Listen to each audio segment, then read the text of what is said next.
Does that answer?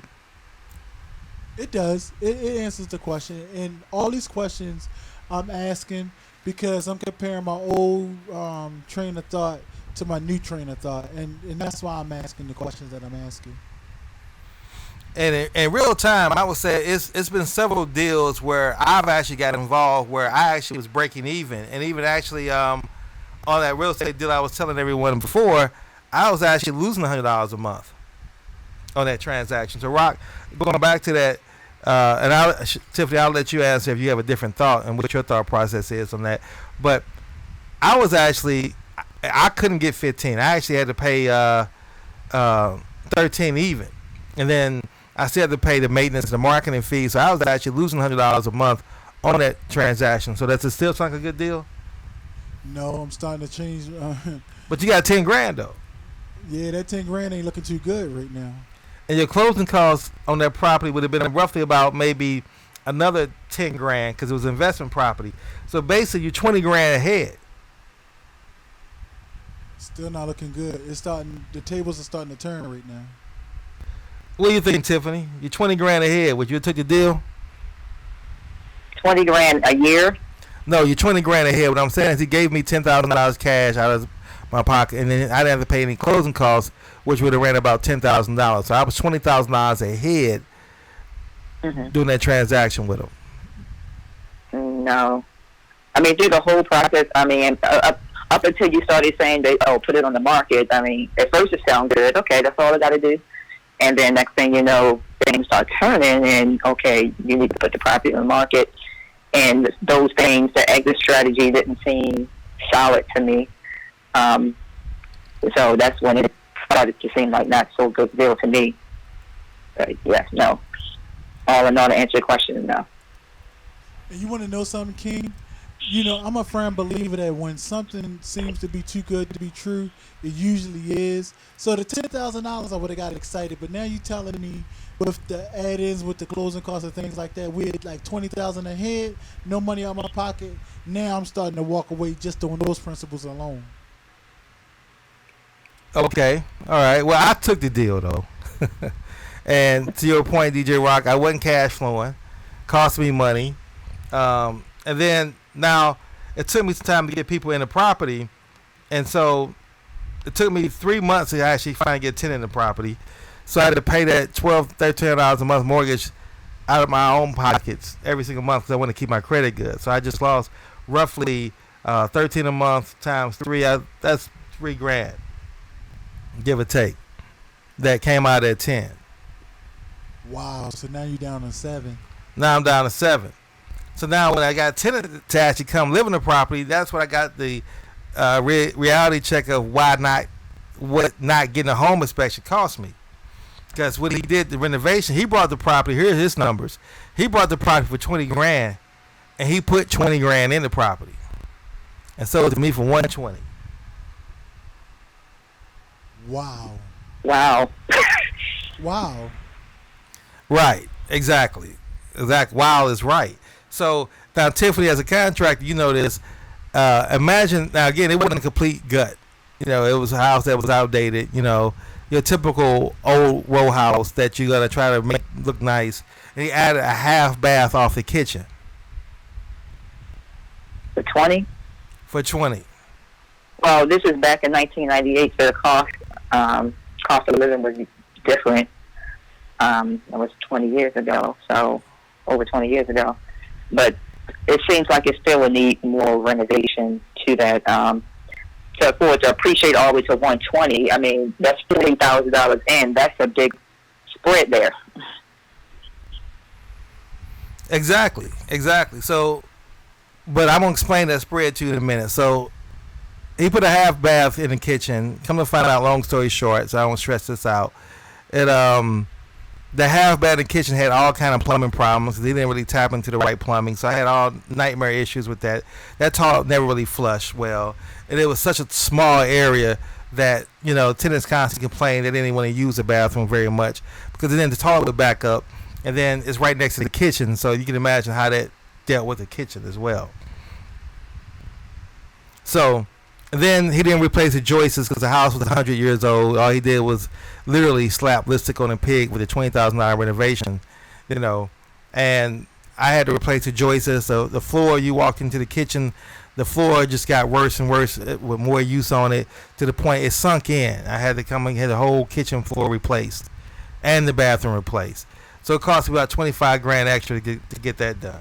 Jeez, me, Chris, that 10 is gone, and now you in your pocket. Right. Right. It sounds like he just put some lipstick on the pig type thing to make it look pretty enough, presentable enough, without actually going in and fixing any problems. Just cosmetic, just to make it look pretty, but hiding, the things that's actually wrong with the property. Now, so you all went and took that deal? No. Not knowing the information, but you don't know that information. At the time, it sounds good in the beginning. And you said this was a friend? Yeah, he was a friend. And so now it gets worse. So I had to eventually, this was back in 98. I don't know if you all remember this, but I think in 99 we had one of the worst winters we had in this area where it was so cold, and this house had radiator heat because he didn't put AC, central AC in there because 20 grand, you ain't getting all that. So the radiators went out, the boiler went out on me. And the harder winter time. Back then we had pagers. So imagine a page at 4 a.m. on a cold night, and your tenant telling you they don't have heat. So I had to put them in a hotel because it was actually colder in the house than it was it was colder in the house than it was outside. It was freezing in the house. So the next morning, Wow. I go to Home Depot. I buy up like 6 heaters and put them throughout the house to try to get some kind of help. And all that did it. Guess what happened with that? Okay. Fire. No, not that bad. It shot the electric bill up out the roof.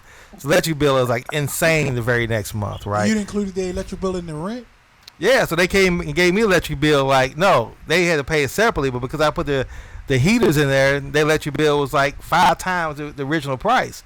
Wow. So of course they weren't happy with that, right? So all this to say, long story short, they ended up taking me to tenant court. They ended up suing me for having, and I didn't have a tenant, sir. I didn't get my property license as a landlord in DC. So it cost me another 5 grand, total $30,000 extra, and a lot of headache and nightmares. Hiring the wrong contractor to come out. Contractor came out, gave me an estimate, which I thought was a great deal.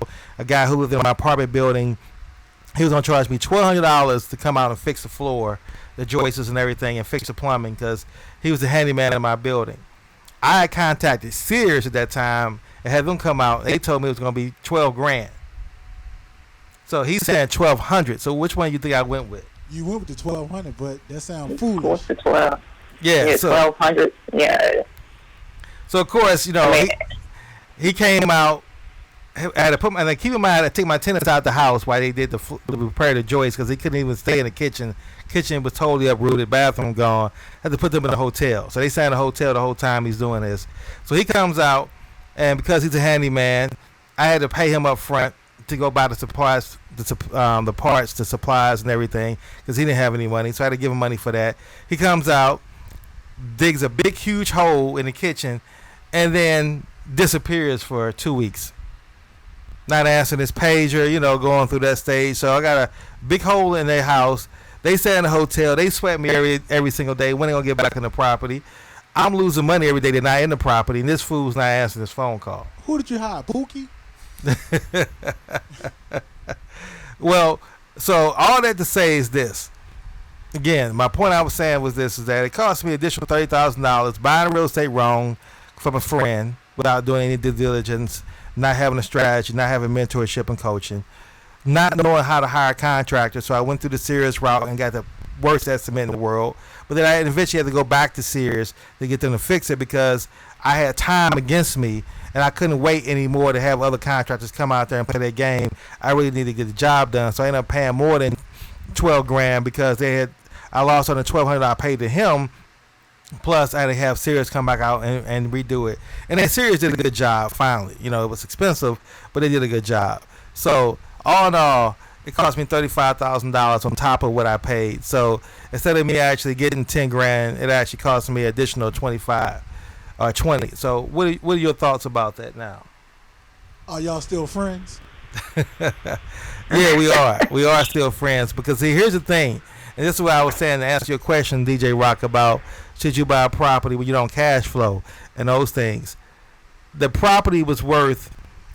I ended up selling the house in 3 years after I survived through all that, and guess how much I sold the house for? How much? And this was in the market in DC. It was just beginning to change. I sold the house for $385. Wow. So you made out. So again, I asked you, would you do the deal? So that's the thing. But you didn't know in the beginning and everything you going through that you was gonna make out the way you did. Exactly, the uncertainty. So, and that's the point I'm getting at is that, see, fortunately for me, one thing about him, so to answer your question, that's why we still friends, is that he did understand what was going to happen in the market, and he's still one of the sharpest minds I know in real estate when it comes to being creative and understanding market cycles and predicting change. He definitely knew that in DC. So I was able to benefit on that market upswing. But the downside, he was a professional, and he's somebody you got to watch and, make sure you got attorneys and dot your I's and cross your T's with. But had I not gone through that experience and been burned and had that, loss of money, credit challenges, stress, all that, I would not have formed the round table, wouldn't be here in front of you right now, and decided I would never let that happen to me again. So I just began to consume real estate information and knowledge and start building my own teams and start relying on people. And that took me 10, 15 years to even build up a resource. So when I meet people like Tiffany now, who are conscious, who know what she's doing, because I went through that horror show, I can appreciate her much better. That's my point I'm getting at. And sometimes it takes you to touch that stove and burn your hand and have to go to the hospital and get your hand wrapped before you finally realize that you need to listen to other people. The stove is hot. So if I called you today or tomorrow and say, King, I had a property, you can buy it with no money down, and I'm gonna give you $10,000, what's your reply to me? My reply is going to be a lot of things. First, it's going to be, okay, where's the property at? Number two is going to be, what's the condition of the property? And I want to make sure I get a home inspection. Number three, I'm going to ask you, I want to see what repairs you made. I'm going to do my research to see what you paid for it first and see what you put into the property. So all that's going to be my preliminary work before I even think about saying yes to you. You're asking too many questions now, man. just take the property and take this 10 grand. And the final point on that I want to share with our listening audience, then we can move on from that particular scenario, is that what he also did was illegal. He did equity skimming. And basically what I mean by that is the 10 grand he gave me back then, he had a friend of his who was a co-worker who was an appraiser. And back then you can go to the appraiser, and the appraiser would give you whatever value you wanted if you knew him. So you're like, I need to sell this house for 120, and the appraiser will give you that value off the top of the market. So he gave him 120, where maybe other appraisers probably would have gave him 90. So the 10 grand he gave me was out of my own equity. Wow. So that was already your money. So you didn't even gain 10 grand. Right. But I did gain, again, in the year, 3 years later, I gained $165,000. So, time can cure all wounds in real estate. But again, you want to have the right people around you. Lesson learned is don't go with the cheapest price in contractors that you find. Don't let people sell you deals just based off how the numbers sound financially, how much money you can make. That's why when people send me wholesale deals in the emails I get constantly, you can buy this wholesale deal for $99,000. After repair value is $185,000. All you got to put in there is $20,000, and they give me a list of comps. Then I'll never buy those kind of properties, because more than likely, if that deal truly had those numbers, it would never really have made email to be sent out. There's so many people looking for those numbers that you never actually have to put that to market those properties. So that's one thing you got to be mindful of. Secondly, you got to have people in place that could do your due diligence. So now, with that being said, so now before I buy any property, and this is what I do, and this is what I hope to do with Tiffany today, is that we actually gonna walk through some houses that I intend to buy. Is that before I pull the trigger on purchasing a house, I want to have someone who's experienced that can walk through and can give me an idea of what we're looking for from an estimate and the renovation cost, because that's going to help me determine what my offer price is going to be. I know what the seller wants to sell the property for, but I need to know clearly what I'm going to offer her, and knowing what the renovation costs are going to be by having a licensed contractor walk through, and somebody who I have a relationship with. That's a key point. Someone who I have a relationship with, and someone who I can trust, not someone who I call that this just was a referral and it's strictly a transaction. So I really don't know this person, and this contractor is looking for work, and they hungry because right now they gotta feed their kids. So they're gonna give me any number I want to hear it so they can get the job. And then down the road I buy the house and they gave me a fraudulent number, and again, the only person that misses out on that is me. So now, with that being said, Tiffany, what are some of your thoughts that you want to give our listening audience on tips for working with and hiring contractors? Definitely make sure they're licensed. You can go on to the state site and look up their name or their company, making sure they are licensed and it's not expired. But you want to make sure like they're still licensed. Insured and bonded. You may also want to ask for proof of their insurance, certificate of insurance as well, if you want that as well. And also be on like you said, be on the lookout for someone trying to bid the lowest price, because one of the reasons why I got my own license is because of some of the things you pointed out. Like contractors giving you, a low price, and they skip out on you just to get they're rolling like the first few weeks. It's like, okay, it's good. And the next thing you know, they skip out on you because they got their money. And they bid it low, just pretty much because they need some money real quick. And no one has no plans or intentions on finishing the job. So some people go through several contractors in one job. So you would want to be on the lookout for the lowest price. Lowest price doesn't always mean the best. So, that's just a few things. Just make sure they're licensed. You may want to check references on people that they did work for before in the past. Ask for references. What else you may want to do? See portfolio of their work, or have them take you on a job site that they're currently working on. And so those are just a few things you may want to look for in a contractor, or when you're interviewing a contractor, how long they've been doing it. And sometimes, for me, it may not even be how long. A person could be doing it for years and still not be a good contractor. So sometimes I don't look at longevity like that. I look at my core values. I look at integrity, transparency, things like that. Is this person going to be honest with me? I look for things like that. More than, this person been doing it for 20 years. That not necessarily means that they're a good contractor, a whole contractor. When I say good contractor, yeah, they may do good work, but are they going to show up, or are they going to do what they're supposed to do? Are they out to get you for money? So character is very important to me. And what do you think about it, DJ Rock, with what she said? Is that worth, if you can get a contractor who's conscious, who's professional, who's going to give you the true estimate numbers, be in communication with you constantly throughout the process, but charge you $5,000 more because that extra professionalism has a cost?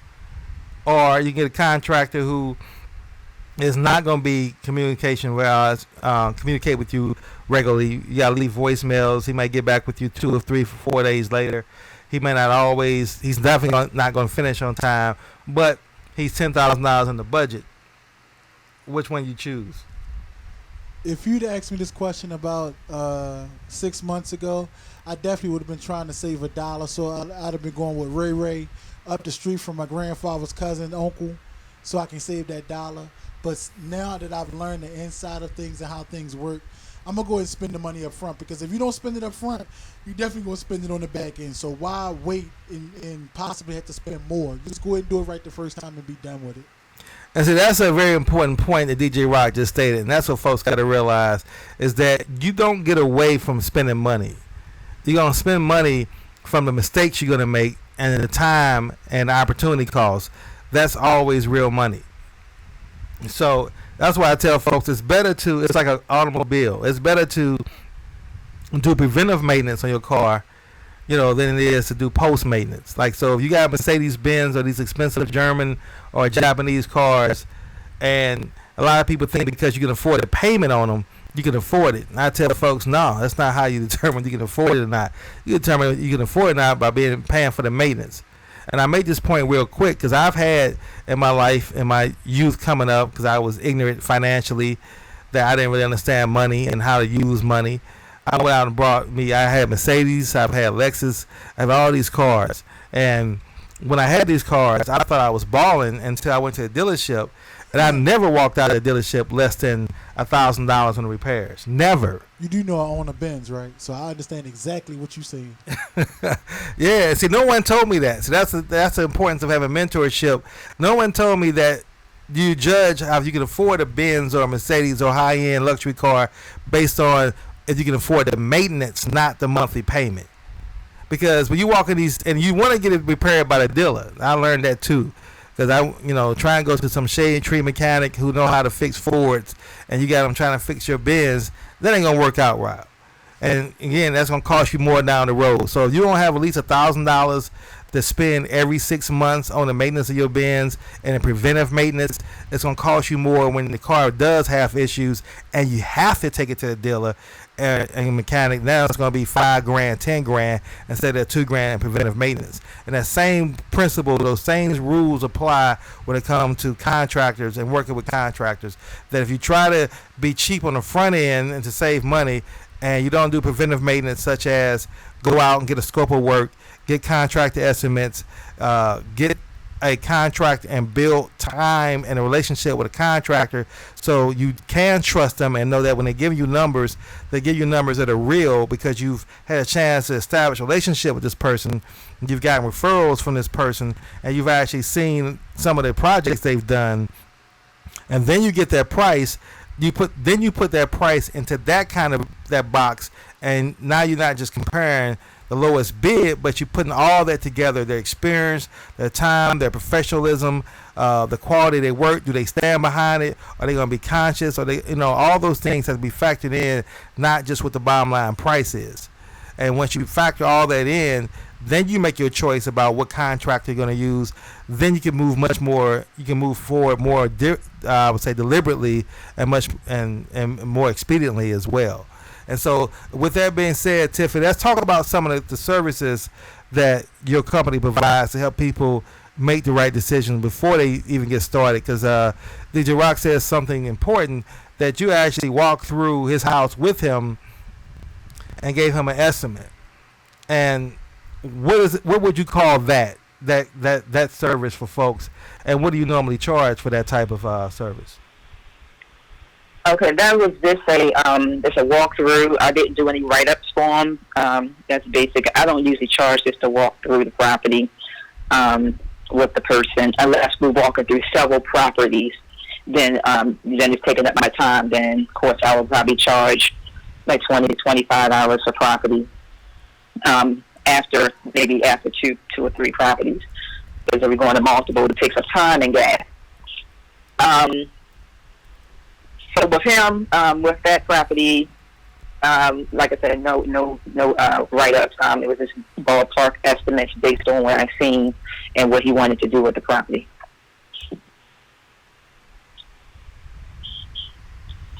Okay, any comment on that, DJ Rock? Yep. Now, listen to me, Tiffany. You there, right? Yes. All right. Now, everyone that knows me, and King always says a DJ Rock, so you know I'm a DJ, right? Been a DJ, right. Been a DJ for some time now, like since 1986. So I'm well experienced, right? But this is the thing that the promoters always hit you with. Hey man, won't you come DJ this party for me? It's going to be good exposure and promotion for you. Now, keep in mind, I got over 30 years experience, so I don't need a whole lot of exposure. But this is what I'm going to offer to you, Tiffany. How about you come do the work in my house, and we're going to take pictures and put them in your portfolio as a proposal for your business. What you think about that?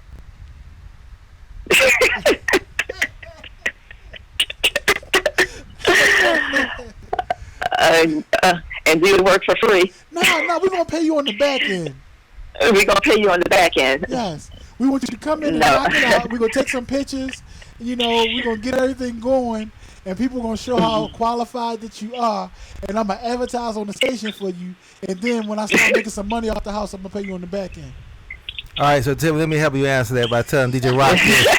Tell DJ Rock that you gonna ask him to DJ for you at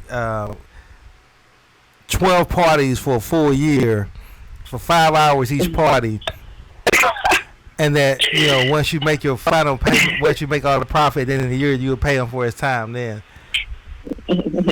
Right. Yeah, hold on. Barter's supposed to be fair exchange. That's robbery, King. How is that? She gonna pay you? She gonna pay you at the end of the year, like when she. But how you gonna get?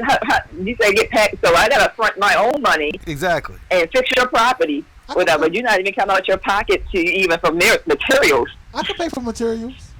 Materials. Yeah, I got materials. What about the people doing it? We're gonna barter on that. They gotta get. They can't get. Can't work for free. Go to Habitat for Humanity. Get some Youth Works kids. And get paid on the back. I say, okay, y'all got to wait for your money until he get his money. Yeah, that's how the state pays anyway. It's not going to work. When you DJ for the state, you got to wait 30 days to get paid. Party. You said when you DJ for the state? Yeah, when you DJ for the state or the government, it takes them 30 Well, days. that's not. We talking about private sector. I'm not liking this right now, Tiffany. I was supposed to have some bartering power. Well, now I know there's some joke in there, but I think people need to also take into consideration that one of the things I would say about bartering, and I know you and Tiffany kind of going through joking right now, but I would say this: I've never bartered with somebody and got equal value.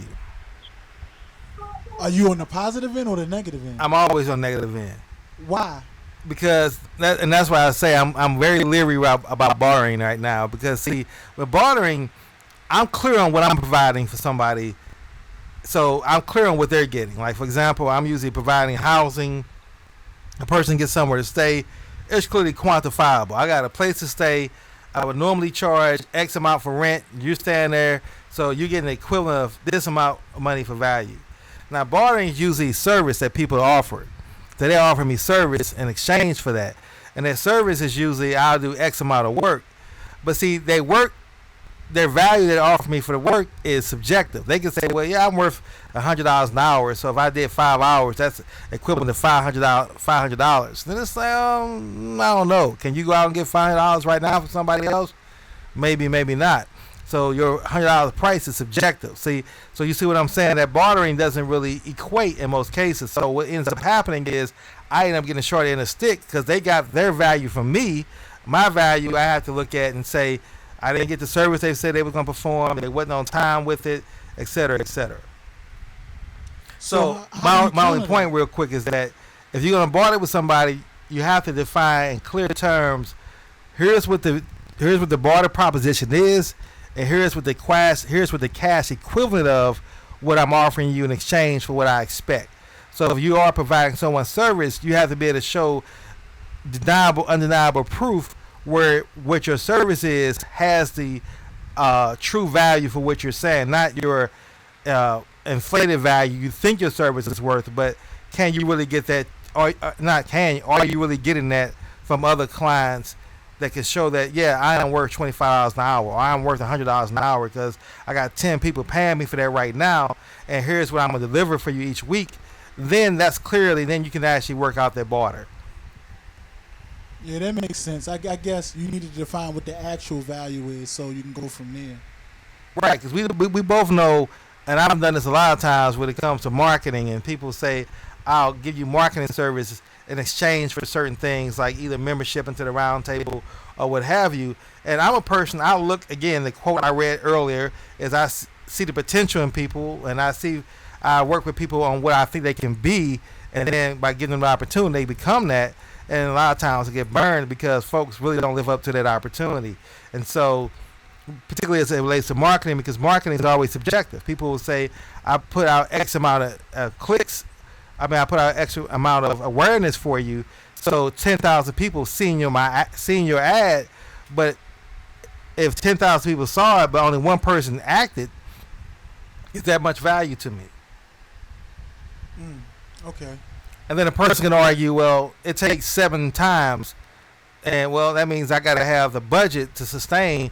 And that's why I say, truly in defense of people who do marketing, and this is what marketing people should truly say, is that you need to be able to do marketing, at least have a budget where you're doing it for at least 7 months or 7 weeks or at least 7 times before folks get into their psyche. Because when you watch a Burger King ad, you don't go immediately buy Burger King because you saw that ad for the first time. It has to be seen over and over again. And then one day when it's in your subconscious now because you've seen it enough times, you say, I'm hungry. I want some Burger King. And you wonder where that came from. It came from all the times you saw the ad in your mind, and now it's triggered to make you act. So having that budget to sustain yourself for those times, because doing a marketing thing for 1 or 2 months is really a waste of both you and the marketer's time, because more likely you haven't created enough awareness about what you do yet in people's minds, and the marketer hasn't had enough time to get feedback to see how people are responding to what they're putting out there, the campaigns they're doing. Okay, that I get what you're saying, and I think it's going to be hard to get people to buy into it because of bad habits and learned habits that they have. So, what would you say to try to break someone that's set in their ways or that's conditioned in doing it the way they're accustomed to? Well, I think that, and it goes back to everything in life. People who know me, I like to live by these universal rules. And what I mean by that is communication is a universal rule. You got to have effective, honest communication. You got to tell people the real deal before they write that check. And yes, you risk the chance that people might not write that check. They may not do business with you by giving them all the information. But it's better to do that and have people respect you and being honest with people than to tell people what they want to hear and then you can't deliver it, or you overpromise and undeliver, and then that creates a relationship now where you destroy trust. And trying to destroy trust is always harder than trying to just be honest from the very beginning, let folks know that in order to work with me, here's what it's going to take. It's going to take at least 7 weeks to get this campaign going, and you got to have the budget to pay 7 weeks. And if you can't pay, if you can only afford 3 weeks, don't do it. And the marketer has to be willing to say, I'm not going to take the job because you can't do at least 7 weeks. I can't really effectively do my job. Don't take it because you need money and then start off and then say, okay, well, we only did it 3 times and I told you it would take 7, but you only did 3, so now the money's just wasted, and now they weren't able to do what they were able to do, so now both people are not going to be happy going forward. So communication is the answer. That's how you got to just be clear and be honest. And as it relates to even contractors, working with Tiffany, which is why I work with Tiffany, because we have honest, real communication. Tiffany is not going to give people a price just to get the business and then realize later on down the road that she didn't factor in she needs 4 people on this job instead of 2, and she gave you a budget for 2 people. So now she's telling you 2 months into the project that she got to increase numbers by 50%.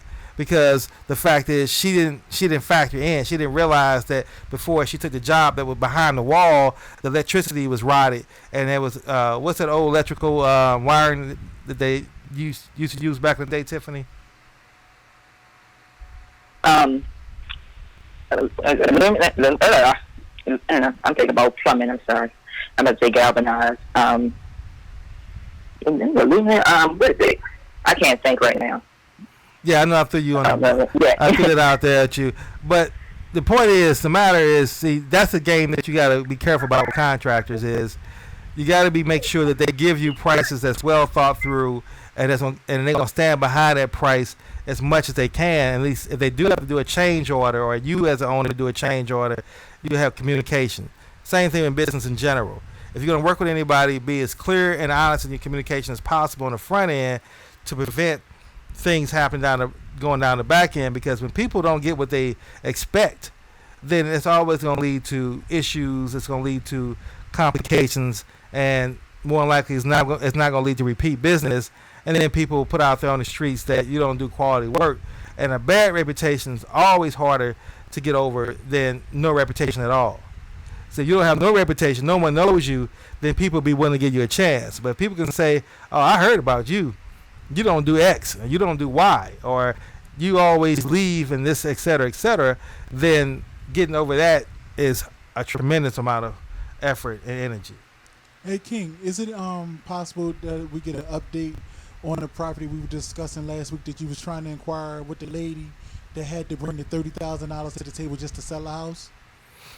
Oh yeah, it's interesting that you asked about that. So as it relates, we closed on that property last the Wednesday before July 4th. Okay. And so I ended up buying a property for $4,000.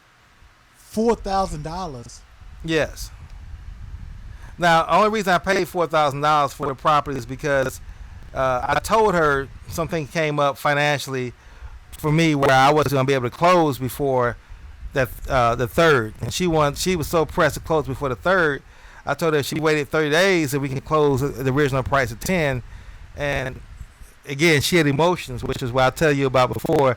You can't bring emotions into business, and you definitely can't bring emotions into real estate, because again, real estate is a business. And she had emotions surrounding the property, and the emotions she had surrounding the property was that she needed to get divorced from her husband. And so for her, this was a property her and her husband brought together, and it was the last thing that they had binding them together. And for her, she just wanted to get that chapter of her life done and get it done as fast as possible. So she had to either bring up $35,000 to the table just so that she can sell and get $4,000 on it. Wow. Now, what is it going to cost you to get that house habitable? Tiffany, what's it going to cost me to get that house? That's Elmora Avenue. Elmora, I think I gave you a figure around 75,000 because I think it looked like it was a fire in that house or something like that. Oh, you said 75? I thought you said 35. Yeah. That's about 70, 75,000, yeah. See, I thought I heard 35. It was a fire in the house. I don't know. And we couldn't walk upstairs, so that's just without looking upstairs, because I didn't know we were going to fall through the floor. And see, Tiffany, I thought you said 35. That's the only reason I even brought the property. No, I'm kidding. I'm kidding, everyone. Yeah. So, yeah, 75 is a budget. So, 4,000 acquisition. But I'm going to use it as a round table property that other members of the round table get in on the deal and offer that as a lesson so we all can walk through it and actually do a deal together on it and give people an opportunity to get $1,000 return in money. Not so much a high return, but just the fact is that people get a chance to really go through a project together from scratch and see everything that's involved. But also to let you know here's how everything worked out, and I create win-wins. So I had to pay the wholesaler. I paid him 10% of the purchase price. Him and I agreed that I would give him some form of consideration. So he got $400 for the deal. So he was happy. He wasn't as happy as he was originally going to be, but he was happy because he was going to get, it was better than get nothing. The property owner who I bought the property because I was able to close when she wanted to close, and she felt that I gave her a true solution to her problem. Now she's actually interested in joining the round table, being a round table member. So for me, if you do honest dealings, if you build good relationships, if you focus on building a respectable business that's conscious, that's based upon your character and your track record, then I believe the universe would align itself with you and you would get good things in life. And so just from that transaction, this woman, because she lives in Prince George's County, she bought a property, her husband bought it from an auction. Again, not knowing anything about Baltimore City, just happened to be at an auction, got the sticker shock for hearing how cheap or inexpensive the properties sell for here compared to what they sell in D.C., and she ended up buying the property, or he bought the property based off that, and then they got into all kind of issues and everything else, because they, again, remember I said most people who got a real estate horror story, it's going to always be one of four things. They purchased it wrong, they're the wrong contractor, they didn't understand the market, didn't know what they was doing, they weren't able to rent it to get the value, and ended up losing money on it.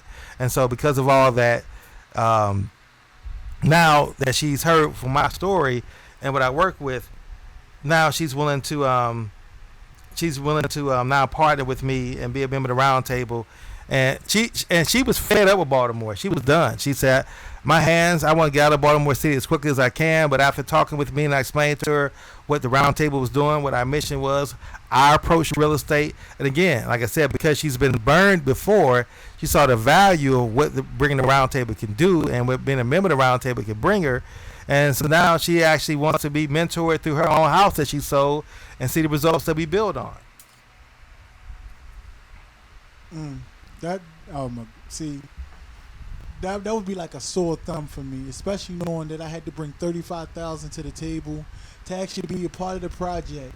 See you rehab the house and then see what profit is made on it when I had already had ownership of the house. I would have some kind of feelings about that. I get that, I get that. But see, the thing about it is, I'm a person that operates this way, and that's why I tell folks, you got to get to the point where you gotta look at money with you can't look at money with a scarcity mentality. I mean, money is nothing but energy at the end of the day, and money will always come, and money is always gonna go. I never look back at money I've lost. I look at the lesson learned and say what I can do going forward to correct that, so I won't repeat that same mistake. But it's gone. It's in the history. It's like being upset about fifth grade. Like, I'm mad because fifth grade, this dude called me a name, and I'm 50 years old still tripping off that. You can't do that. You gotta move on with your life. You gotta take a lesson learned, say, okay, here's what I learned from it. What can I do differently going forward? And then hopefully that wisdom, because wisdom only comes from bad mistakes, either your bad mistakes or somebody else's bad mistakes that you can learn from. And as long as you got wisdom from it so that you don't repeat that process going forward, then you can make more money. Like I said, I lost so much money on that first real estate deal in the first three years. $35,000 was a hard pill to swallow. I had to max out all my credit cards and do all that just to keep my credit good. So I gave you how much money I made when I sold it, but that 3 years, I went through hell. I had to go to court.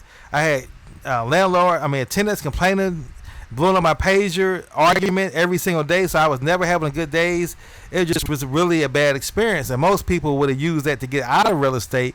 I chose to double down and become much more knowledgeable so it won't happen again, and as a result of that painful experience, I am in front of you all today, having built the Conscious Roundtable and doing the work that I'm doing now in Baltimore City.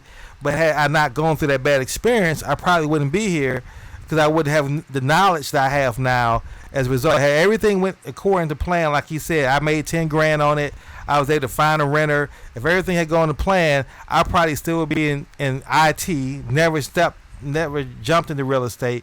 So for me, here's what I learned. And I know this may sound shocking to people, but I would tell you this is, again, a universal law, and it's true, is that if you want to make a change in your life and you're looking for that significant next step, I would say pray for a problem, because your solution, your blessing is on the other side of that problem. As crazy as that may sound, but it's real. Once you get through that problem, the competence, the resources, the expertise that you're going to need to get through that problem is going to help propel you to the point where you're at that next level of your life. So if it's financially, then pray for a problem, because solving that problem is going to solve your financial challenges. And I've experienced that in my life. I've read from folks who talk about in their books, and I know other people who are experiencing the same thing. That if you don't have problems in your life, you can't solve them. There's no growth. Everything we have that has come as growth has come from problems that we've had to overcome in our lives to get better where we are right now. As a matter of fact, DJ Rock, you can be a testament to that, right? How many buildings that you tell me you went through before you are where you are right now? 3. Right, and those were problems, right? Yes.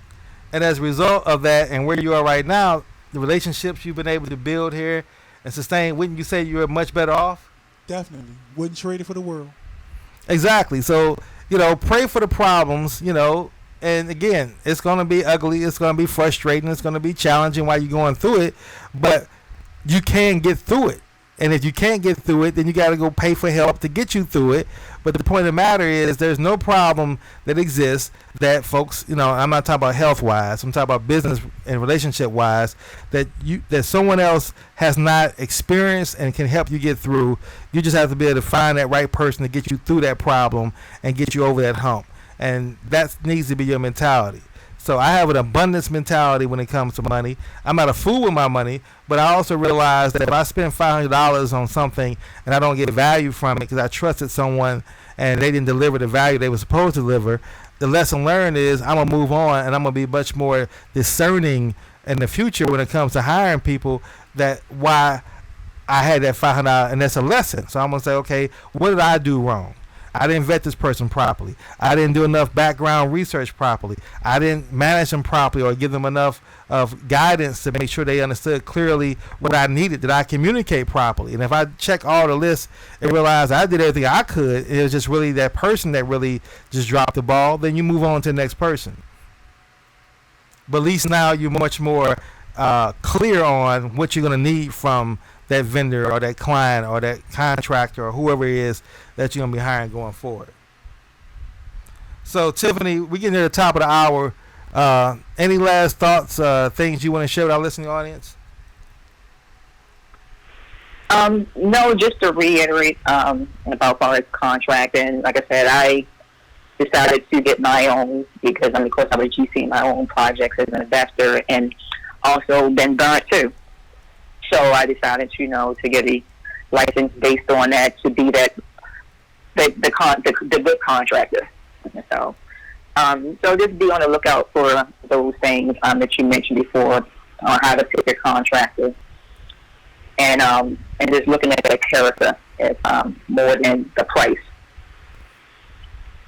And like I said, lessons. I have some lessons as well. A lot of lessons in real estate, actually.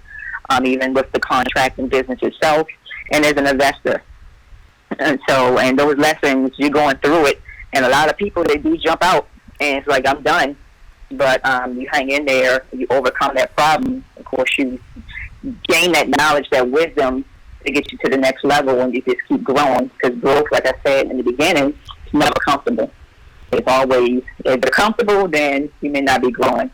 But if you're uncomfortable and it's feel like torture. Sometimes I feel like I just got out of a boxing match. But you come to get back up and keep going.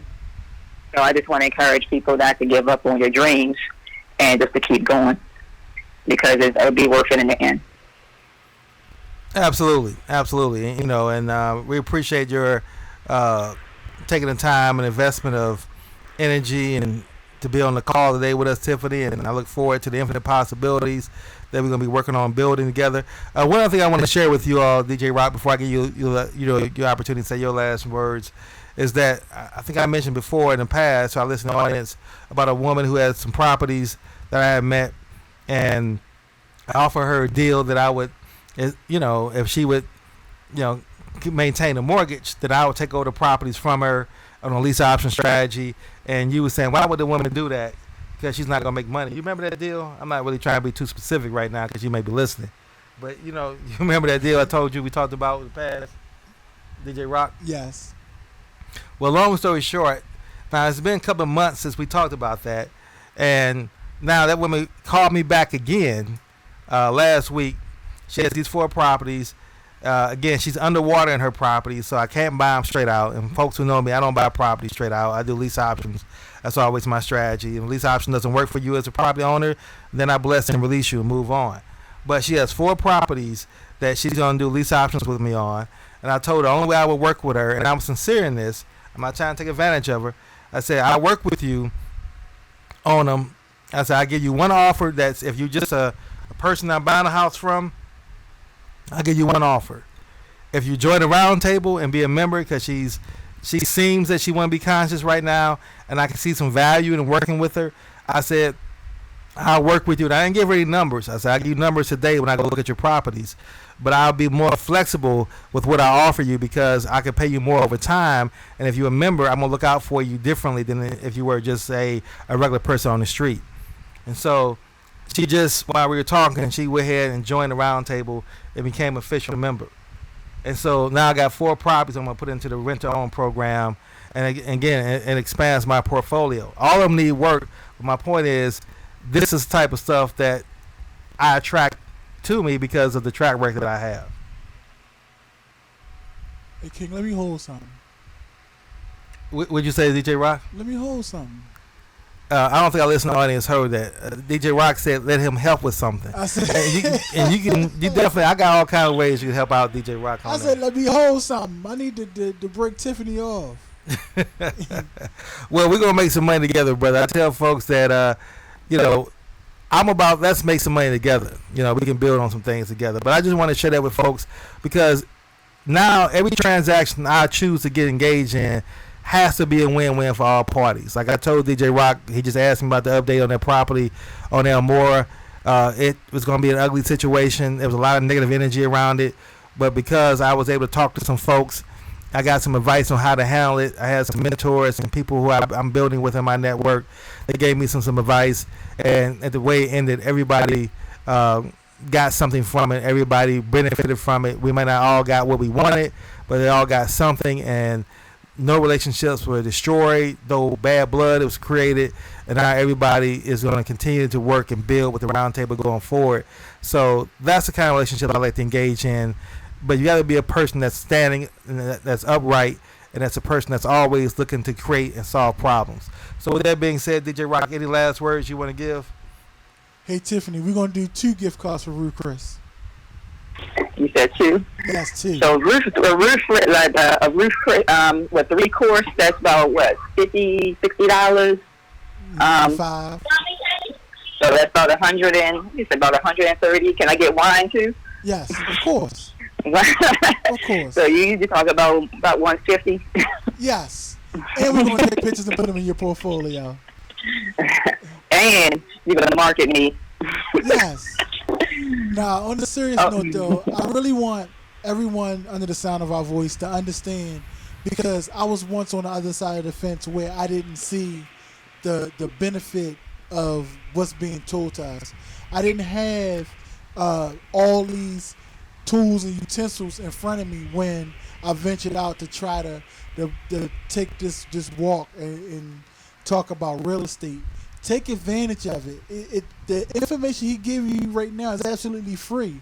But of course, you're not going to benefit from it or get the value of it by on the outside looking in and trying to get sneaky notes. Get your hands dirty.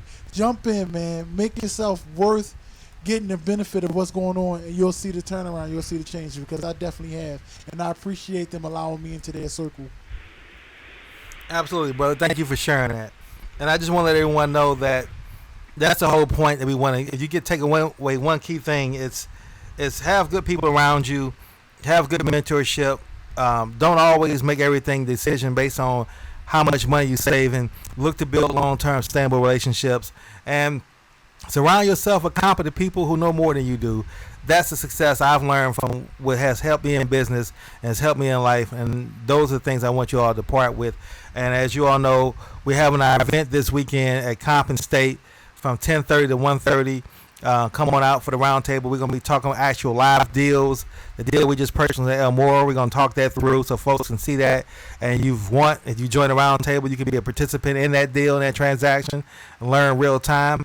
I'm going to be talking about the 4 other properties I'm going to be adding to the portfolio. And we're going to be really doing some great building and really showing how by buying up blocks, we can control and we can determine our economic future as a people, and we can change and transform this city. So with that being said, again, you can go to our website at www.consciousrt.com to register. And again, it's $10, but you're going to get much more than value of $10. If you don't see me at the end, I'll give you $10 back if you don't feel you got the value. Again, www.consciousrt, as in RichardThomas.com. Come on out, 10:30 to 1:30, Compton State, room 120 in the Science and Technology Building. And then lastly, follow us on Facebook at Conscious Roundtable. And if you're interested in being a part of the movement, contact us. Send us an email at info@consciousrt.com. Finally, this is my wish for you. Comfort on difficult days, smiles when sadness intrudes, rainbows to fall the clouds, laughter to kiss your lips, sunset to warm your heart, hugs when your spirits sag, beauty for your eyes to see, friendships to brighten your being, faith so that you can believe, confidence for when you doubt, courage to know yourself, patience to accept the truth, and love to complete your life. This has been a Conscious Capitalist Show. And for our listening audience, remember, Let's be more conscious.